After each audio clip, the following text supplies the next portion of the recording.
Let's get started with a nice child's pose.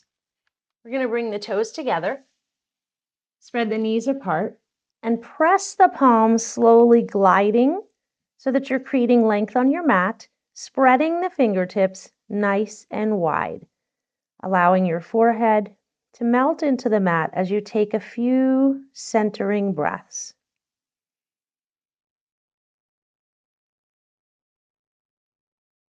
Using the exhale to try to press the sit bones a little bit closer toward the heels while lengthening the hands.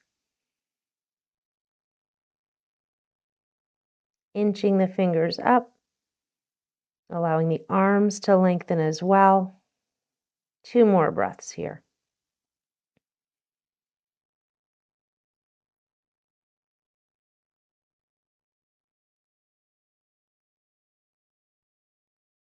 And then slowly lifting the gaze, sliding the palms directly underneath the shoulders and finding tabletop.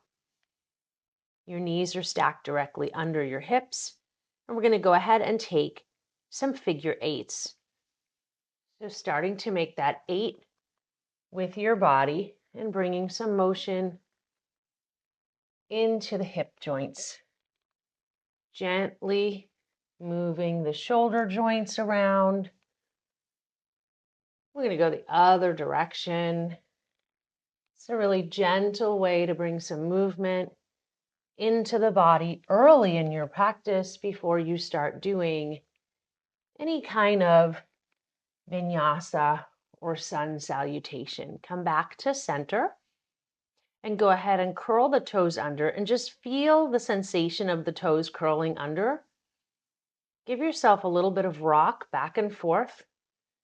And then when you're ready, move your hands 1 hand's distance toward the front of your mat. Inhale, fill the lungs with air, and use the exhale to press on up to down dog, walking the feet in so that you get the heels as close to the mat as possible. It's okay if they're not there in our first down dog. That's pretty typical. We haven't lengthened the hamstrings yet. The muscles might be tight in there. I'm pressing myself a little bit of a rock here to get some movement and some lengthening in those hamstrings. And I'm going to press into my down dog. And I'm going to walk my feet up to meet my hands. I'm going to toe heel the feet about hip width distance. I'm going to grab opposite elbows and just dangle. And I'm going to shake my head gently. No, no, no. Just no, side to side.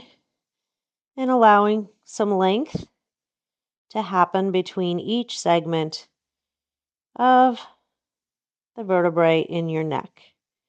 Drop the palms down and slowly roll your way up. Chin and chest are the last thing to release. Roll the shoulders open and press the palms forward and find Tadasana, mountain pose.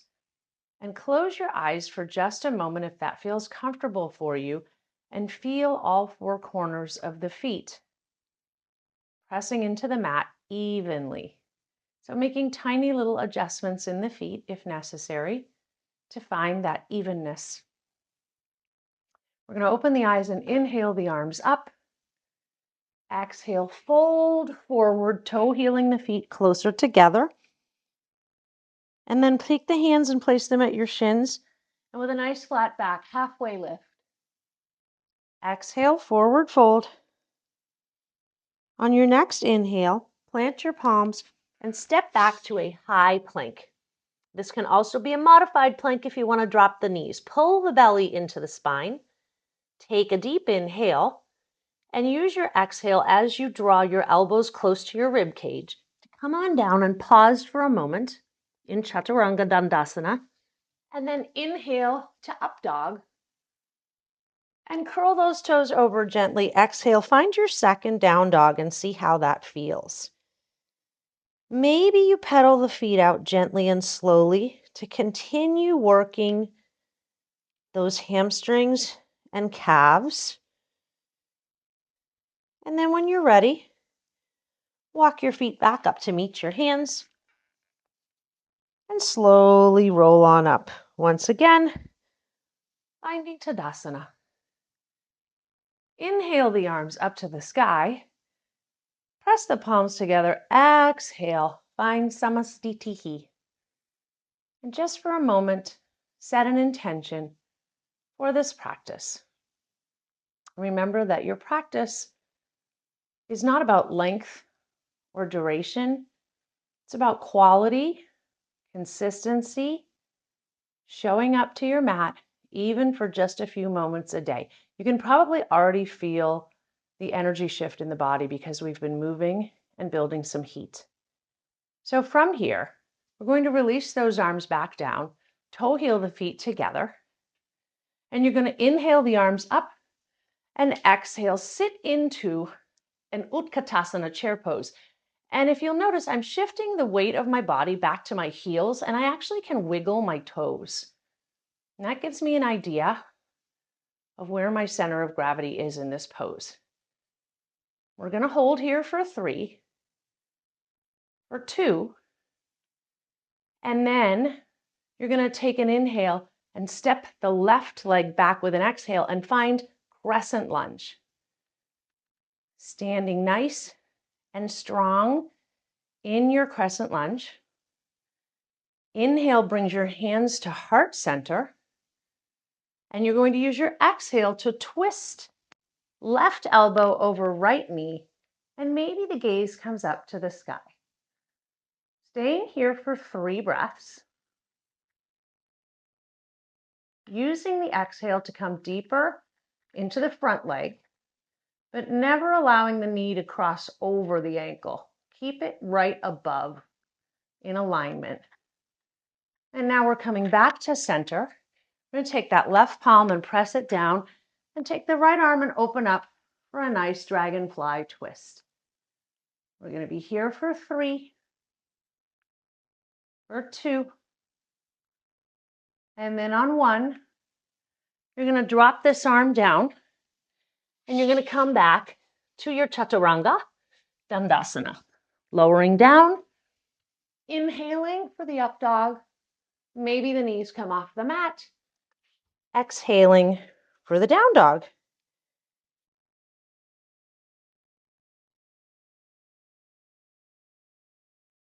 And then you're going to walk those feet back up to the top of your mat and slowly roll on up. I'm going to take that on the other side. Even it out a little bit. Toe heel those feet together.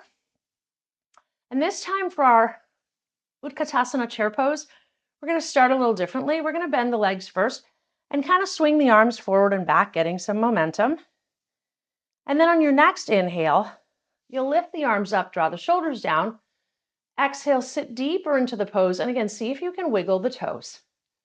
We're here for 3, for 2, and then we're going to go ahead and step the right leg back this time, finding our crescent lunge, breathing deeply, paying attention to the knee right over the ankle. On your inhale, bring your hands to heart center, and this time we'll twist the other direction. So inhale, and then exhale, right elbow, left knee. Maybe the gaze goes to the sky. I'm pressing my palms together to get a deeper twist. For 3, for 2.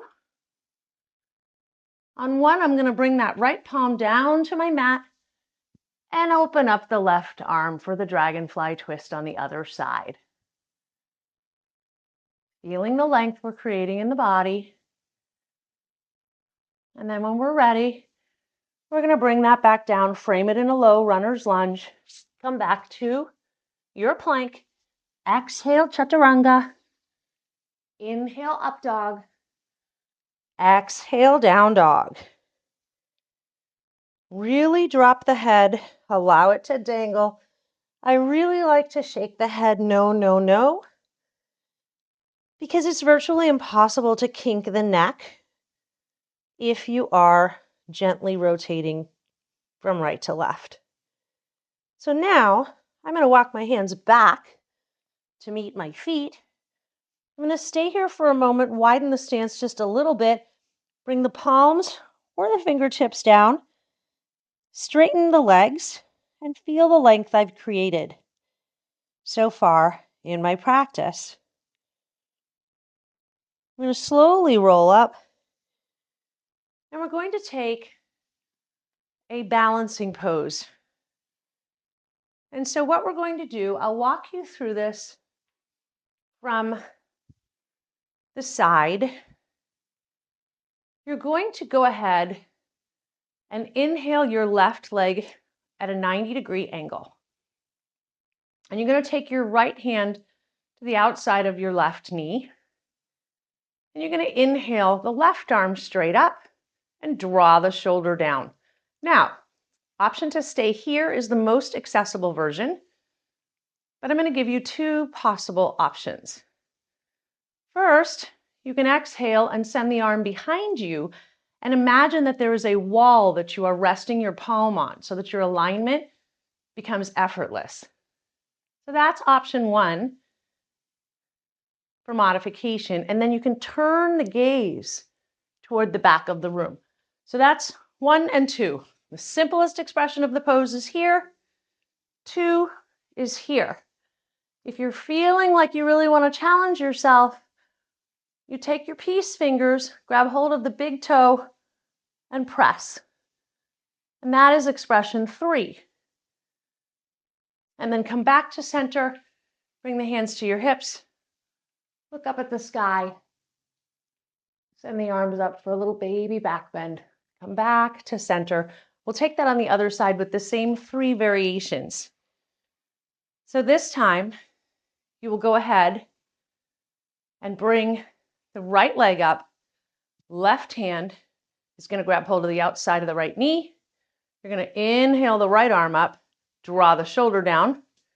And this would be accessible expression number 1. Number 2, imaginary wall. And then I turn my gaze. And number 3.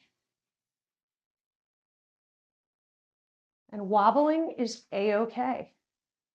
That is the brain telling the body to do something, and the body takes a moment to catch up. Come back to center.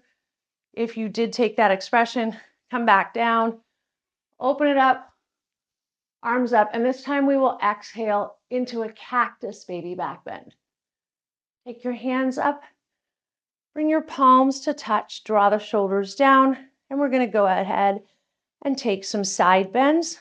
Take an inhale, exhale, bend, and as you shift your hips the opposite direction of your arms, make sure that your feet are even. I'm wiggling my toes to show you I'm making tiny adjustments. Come back to center, draw the shoulders down. Inhale, grow from the torso only. Exhale, bend the opposite direction, and again, mindful of the feet. Coming back to center, we're going to release the arms, step wide on your mat, and you're going to go ahead, take your hands to hips so that you can feel the extension in your back, the nice long flat back. You're going to look up to the sky. Inhale deeply, fill the lungs with air.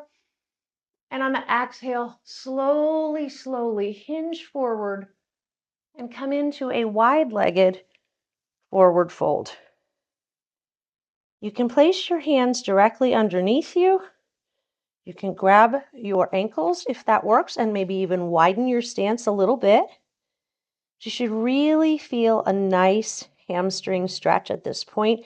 I can also shift my body weight forward and make my toes work a little harder to balance me. And that deepens the stretch as well. Now I'm going to release the hands and I'm going to toe heel the feet so that I can sit comfortably, hooking the elbows into the knees for my yogi squat, malasana. Close my eyes for just a moment. I'm going to return to that intention from the beginning of practice. Take 3 deep breaths here.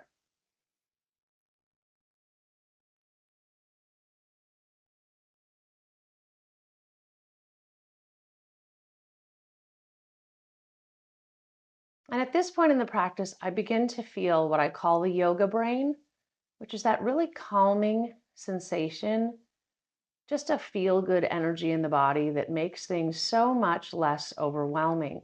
If I had to make a difficult decision right now, I would be okay to do it because my yoga brain is working to calm my entire nervous system. Open the eyes and then gently sit back into a cross-legged position. We're going to sit the spine nice and tall, and we're just going to take one really easy forward fold from Sukhasana, easy pose. We're going to inhale the arms up, draw the shoulders down, plant the palms facing forward, and slowly, almost like you're painting the wall, come on down and find your reach, and then allow your head to bow, and maybe your chin tucks into your chest, and maybe you start bending the elbows to allow that stretch to deepen. We are creating space in between each vertebra in the spine here. Deeply, deeply restorative after the movement that we did together. Take a few more breaths here. And then slowly rise up, sliding the palms along the floor and allowing your chin to leave your chest last. You may stay here with your palms facing the sky, resting on each knee, or you are welcome to take a reclined Shavasana. Sit for just a few moments and enjoy the stillness after this short but powerful practice.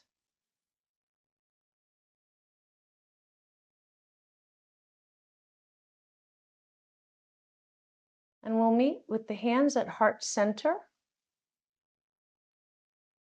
We'll bring the thumbs up to the third eye center and thank the intuitive part of our body for bringing us to our mats today. And we bow together, honoring one another, and say namaste. No matter how short your practice, it can make a huge difference in your life. This has been wonderful. Thank you for joining me today. I wish you light and happiness, whatever your journey may bring you today. Namaste.